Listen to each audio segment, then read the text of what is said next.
कविता का अर्थ देखिए, कितना प्रामाणिक था उसका दुख, लड़की को दान में देते वक्त जैसे वही उसकी अंतिम पूंजी हो। तो कवि कहता है कि कितना प्रामाणिक था उसका दुख, उसका किसका, माँ का, यानी कितना वास्तविक था जब माँ लड़की को दान में देती है। लड़की को दान में देते वक्त जैसे वही उसकी अंतिम पूंजी हो, क्योंकि वह कन्या ही उसका एक मात्र पूंजी थी, उसकी धन दौलत थी।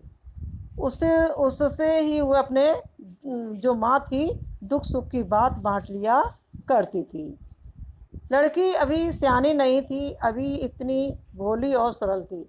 यानी लड़की सियानी यानी अभी इतनी विवाह के योग्य नहीं थी, इतनी समझदार नहीं थी, यानी कि वो भोली थी। अर्थात ना तो वह शारीरिक दृष्टि से विवाह के योग्य हो पाई थी और ना उसे दुनियादारी की समझ थी। अभी इतनी भोली सरल थी कि उसे सुख का आभास तो होता था लेकिन दुख बाँचना नहीं आता था। यानी वह अभी इतनी भोली और सरल थी कि उसे विवाह के सुखों का कुछ कुछ एहसास तो होता था, लेकिन जो वैवाहिक जीवन के झंझट थे, दुख थे, उससे वह पूरी तरह अनभिज्ञ थी, यानी पूरा ज्ञान उसको नहीं था। उसे सुख में छिपे दुखों की समझ नहीं थी। उसे तो केवल वैवाहिक जीवन की मधुर कल्पनाओं का थोड़ा सा या अस्पष्ट एहसास था।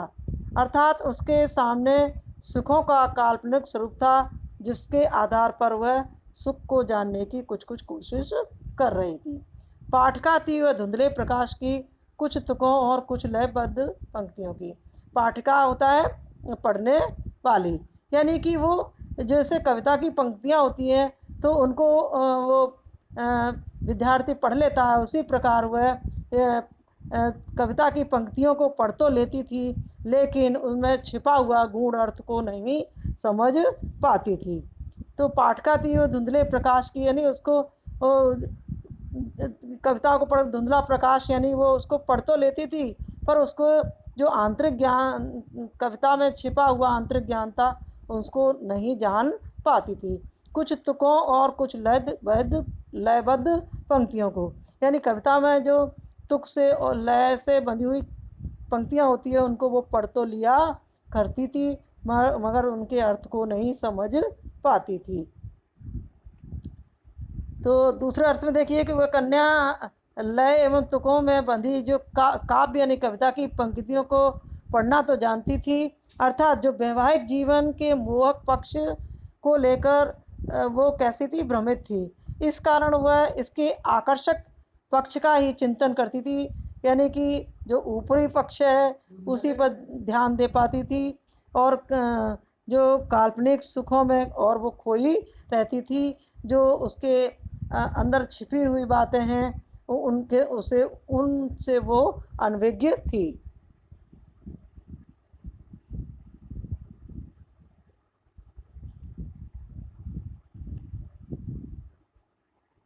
आगे देखिए, अब कुछ प्रश्न है। माँ को अपनी बेटी अंतिम पूंजी क्यों लग रही थी? माँ को अपनी बेटी अंतिम पूंजी